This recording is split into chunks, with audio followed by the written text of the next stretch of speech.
This super easy and super quick stew recipe is got to be one of the best Middle Eastern recipes because it takes about 10 minutes to prep it up, and it is so easy, so quick, and just so warming and delicious, and it's still one of my absolute favorite stews. I usually make this when I have no time to prep, because you know how other stews start. A lot of the times we have to roast the veg and then we have to cook it with everything else. For that reason, this one does not need roasting. This does not need anything. All you need to do is chop up the beans and then mix them with all the spices and the taste, and it is so good. Such a beautiful combination of flavors and spices and garlic and the beans. If you guys haven't subscribed yet, then please hit the button down below, because I will be posting new delicious vegan Middle Eastern recipes every Wednesday, so make sure you stay tuned. So first we want to get started with chopping 2 small to medium-sized onions. So I just want to chop it really finely.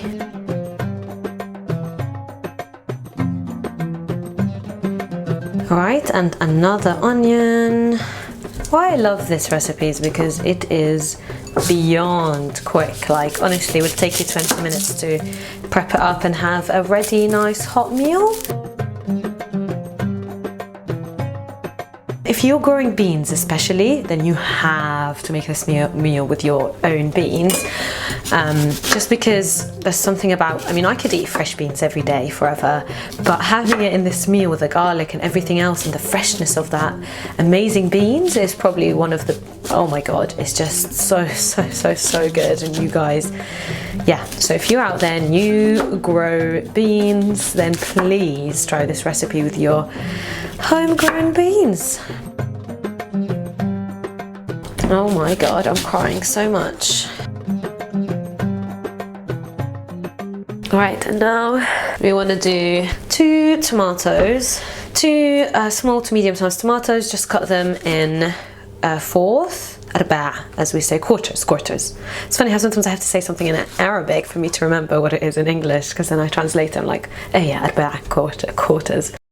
This is such an easy meal, and prepping for it literally takes like 2 minutes. Alright, now we want to do the beans. So you can use any beans you want. I would recommend that you use runner beans, but honestly any beans will do. These are some massive beans that my local fruit and veg shop sells. First you want to get rid of these bits. And then you just want to cut them into this size beans. But yeah, I would recommend runner beans, but yeah, any kind of beans. But as I said, in spring, the fresher the beans, the tastier this will be. So don't forget to make this in spring. But it's also so lovely in winter. It's one of those, it's just like, why I like it is because it's easier than most of other stews we have. It doesn't have to layer, it doesn't have anything else that you kind of need. Right, so that's our beans.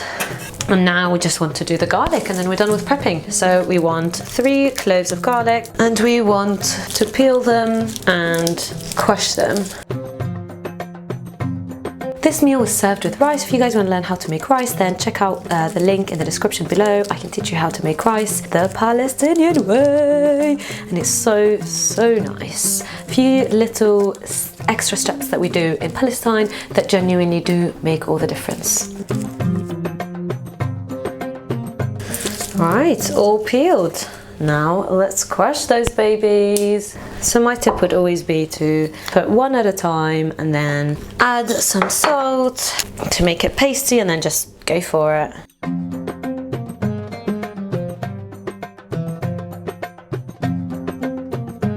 Right, that'll do. So now let's get started with putting stuff together. So first we want to put it on a medium to high heat.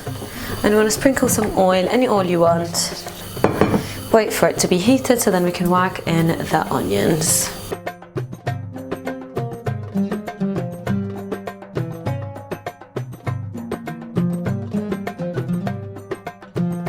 And just move them about, toss them there with the onions. Add a little bit more oil, just so we can make sure that they all get nice and coated. And then we want to add the garlic to them so it can coat everything. And we kind of want to get the beans and the onions a bit crispened up. So add the garlic. As I always say, if you don't have a masher, garlic masher, just cut the garlic real fine.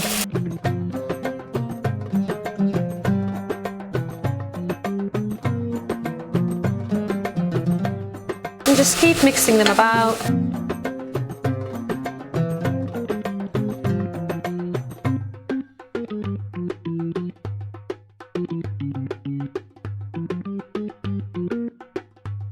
So we just want to keep sauteing them until they're all, at least they're a little bit golden brown.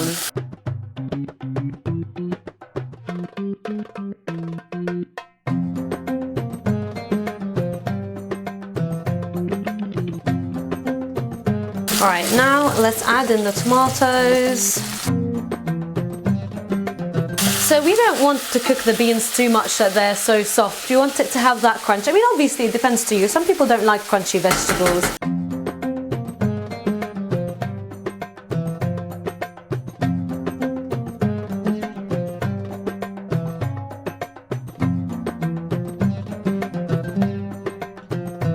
Once the tomatoes get all mushed up and integrated with this whole meal, then we're gonna add the water.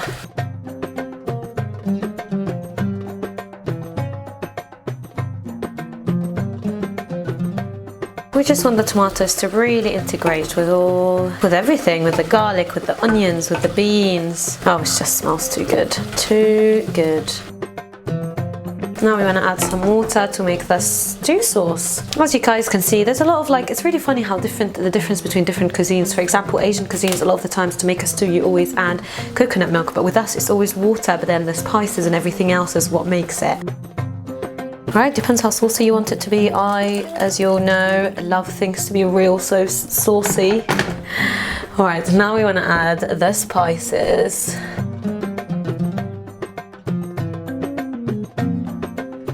So as for the spices, we want 1 teaspoon of cinnamon and we want 1 teaspoon of allspice, and then we want 1/4 teaspoon of nutmeg. My parents always tell me it's like you want to use 2 to 3 lines from this tomato paste, so just measure it like this. This is what I mean, 2-3 fingers I mean. So yeah, I mean everything is by ear. Sometimes I add more, sometimes it doesn't need that much. I really love tomato stews, so I'm a whack in a good chunk. And let's mix everything together. Oh my god, that smells too good. It smells like home again, as always. And we're pretty much done. Now all we need to do is just cook it for another 10 minutes, 5 to 10 minutes, and just try it. Adjust it to taste. See if it tastes good, if you like it, if you want to add anything more. And of course, we forgot the 2 really important ones. Lots of salt. Good chunk of pepper. So we've just entered 3rd lockdown. Oh god, but at least it feels like this end is near, there's a light at the end of the tunnel with all the vaccines happening. So yeah, I'm hopeful, but it's just hard that the lockdown is going to be until end of March or something like that, and I'm just already feeling like I miss everyone. So as I said, just leave it for 5 to 10 minutes and then try it. See if you don't feel like if you like your beans to be really cooked, then leave them a bit longer. Leave them until they're good softness for you. Otherwise, just try it, and if you like, just have a little bite of the bean and the sauce, and if you like it, then you're good to go. I'm gonna add a little bit of coriander on top as well. This is absolutely optional. My parents don't usually add coriander, but I swear coriander to everything is delicious.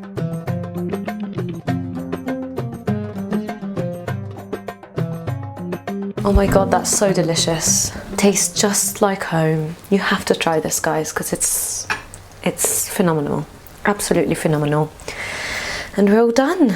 Try it, as I said. If you feel like it's lacking something, then add some more, but I think it's perfect the way it is, and honestly it smells, tastes and looks like home. And we're all done. You can sprinkle it with some more lovely coriander on top, and as we say in Arabic, صحتين وعافية. Don't forget to tag me or send me a picture if you do attempt to make this or any of my other recipes, and don't forget to subscribe if you haven't, because I will be posting new delicious vegan Middle Eastern recipes every other Wednesday, so make sure you stay tuned.